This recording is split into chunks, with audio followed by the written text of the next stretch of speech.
बहुत सारे लोग मुझसे पूछते हैं, सर जेवर एयरपोर्ट के पास प्लॉट ले लें क्या? अगर आप भी यही सोच रहे हैं तो थोड़ा ठहरिए। जेवर एयरपोर्ट के पास गलत लोकेशन चुनकर काफी लोग फंस रहे हैं। जेवर एयरपोर्ट से कितनी दूरी पर आपको प्लॉट लेना चाहिए, क्या क्या चीजें आपको देखनी चाहिए, इस वीडियो में मैं आपको सारी चीजें बताने वाला हूं। प्लॉट लेने के बाद कहां ग्रोथ होगी, कहां रिस्क है, ये सारी चीजें जानना आपके लिए बहुत ज्यादा जरूरी है। तो वीडियो को ध्यान से देखिए ताकि आपको सारी चीजें समझ में आ जाए।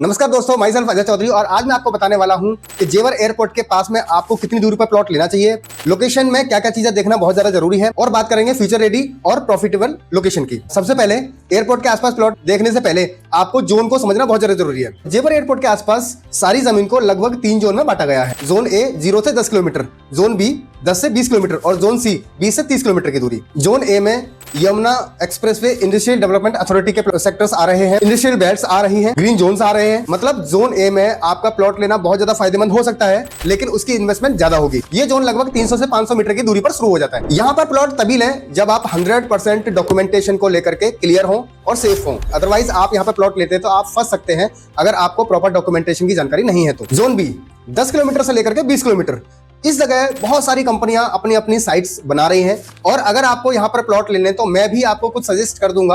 अगर आपको प्लॉट लेने तो आप हमें कांटेक्ट कर सकते हैं, जिससे कि आपको सही लोकेशन और सही जगह पर प्लॉट मिल जाए। यहाँ पर रेजिडेंशियल कॉलोनियां बहुत सारी बन रही हैं, पॉपुलेशन ग्रो हो रही है। 3 से 5 सालों के अंदर बेस्ट एप्रिसिएशन उन प्लॉट्स पे आपको मिल सकता है। इस जगह मार्केट, स्कूल और भी इंफ्रास्ट्रक्चर बढ़ रहा है। ये लोकेशन मैक्सिमम वायर्स के लिए परफेक्ट है, न रिस्ट्रिक्शन है और ना ही अथॉरिटी इश्यूज। जोन सी 20 से 35 किलोमीटर का दायरा, फार्म हाउसेस, प्लॉटिंग, ये सब लॉन्ग टर्म रिटर्न देके जा सकता है। रिस्क केवल एक जगह है, लैंड कन्वर्जन।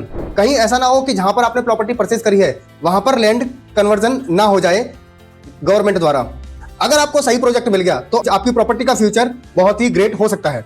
जोन बी 10 से 20 किलोमीटर की दूरी का जो दायरा है, इस लोकेशन में आपका प्लॉट लेना बहुत ही ज्यादा प्रॉफिटेबल हो सकता है, क्योंकि यहां पर सेफ आप रह सकते हैं, यहाँ पर फ्रॉड के रिस्क बहुत ज्यादा कम हो सकते हैं, हाई फ्यूचर ग्रोथ यहाँ पे अच्छी हो पाएगी, आपके बजट में ये प्लॉटिंग आ सकती है और यहाँ पे बहुत ज्यादा पॉपुलेशन आ रही है और जहाँ पर बहुत ज्यादा पॉपुलेशन आती है वहां पर आपकी प्रॉपर्टी के जो प्राइस है वो हैवी होते हैं और आने वाले समय में बढ़ते रहते हैं। आपकी इन्वेस्टमेंट फास्ट अप्रिशिएट होगी। अगर आप ये सोच रहे हैं कि आपको जोन ए में ही प्रॉपर्टी चाहिए तो आप 5 से 12 किलोमीटर के डिस्टेंस पर प्रॉपर्टी ले सकते हैं। इन प्रॉपर्टी को लेने के लिए आपको वेयर हाउस और इंडस्ट्रियल प्लॉट के लिए जाना होगा और ये बड़ी प्रॉपर्टी अगर आप लेते हैं तो उसमें आपको बेनिफिट ज्यादा से ज्यादा हो सकता है, क्योंकि ये एयरपोर्ट से क्लोजली कनेक्टेड होंगे। फ्यूचर में कमर्शियल प्रॉपर्टी की डिमांड रहती है, लेकिन बिना अप्रूवल्स के कुछ ना लें। और अगर आप फार्म हाउस और लार्ज प्लॉट के बारे में सोच रहे हैं तो फिर आप जोन सी में जाएं। इसमें आप लॉन्ग टर्म इन्वेस्टमेंट करते हैं, इनका प्राइस लो रहता है, लो प्राइस में बड़ी प्रॉपर्टी आप परचेज कर पाएंगे। लेकिन एक बात का ध्यान रखें, कन्वर्टेड लैंड ही लें। आइए समझते हैं रिस्क को कैसे पहचानें। कई बार लोग रेजिडेंशियल बोलकर इंडस्ट्रियल को बेच देते हैं। इसका सोल्यूशन है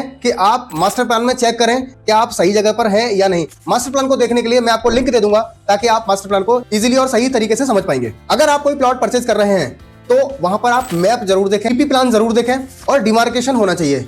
TP plan in the sense township plan, क्योंकि कहीं ना कहीं मास्टर प्लान के अंदर आप ये देख पाएंगे कि वो जो सोसाइटी लोकेशन है वो मास्टर प्लान के अंदर कहां पर है, मतलब रेजिडेंशियल कहां पर है, कमर्शियल कहां पर है, ये सारी चीजें आपको मास्टर प्लान के अंदर पता चल जाएंगी। नंबर 3, फेक रजिस्ट्री से बचें। तो कई बार लोग एग्रीमेंट पे ही प्लॉट बेच देते हैं, कई बार लोग जीपीए करवा देते हैं, तो आप इन सब चीजों से बचें। अगर आप प्लॉट ले रहे हैं तो आप रजिस्ट्री करवाएं। Airport safety zone, airport boundary के पास हाइट फिक्सन होती है, इसको आप चेक जरूर करें। इसकी ऊंचाई 100 मीटर, 300 मीटर, 500 मीटर होती है, तो ये जरूर चेक करके आप प्लॉट लें। अगर आप सेफ और फास्ट ग्रोथ चाहते हो तो 10 से 20 किलोमीटर की दूरी पर प्लॉट लें। अगर आप कमर्शियल प्लॉट की सोच रहे हो तो 5 से 12 किलोमीटर की दूरी पर प्लॉट लें। अगर आप फार्म हाउस या बड़ा प्लॉट लेने की सोच रहे हैं तो 20 से 35 किलोमीटर की दूरी पर प्लॉट लें। अगर आप डॉक्यूमेंटेशन में क्लियरिटी चाहते हो तो अथॉरिटी प्लॉट ही लें। दोस्तों, उम्मीद है कि ये वीडियो आपको पसंद आया होगा। आपको पता चल गया होगा कि जेवर एयरपोर्ट से कितनी दूरी पर प्लॉट लेना चाहिए, क्या क्या चीजों का ध्यान रखना चाहिए। इन सब चीजों का अगर ध्यान रखते हैं तो आपका प्लॉट लेना सही हो सकता है, आप सही इन्वेस्टमेंट कर पाएंगे। हमारे चैनल को सब्सक्राइब कीजिए, लाइक कीजिए और शेयर कीजिए ताकि हम इस तरह की वीडियो ही आपके लिए लेके आते रहें।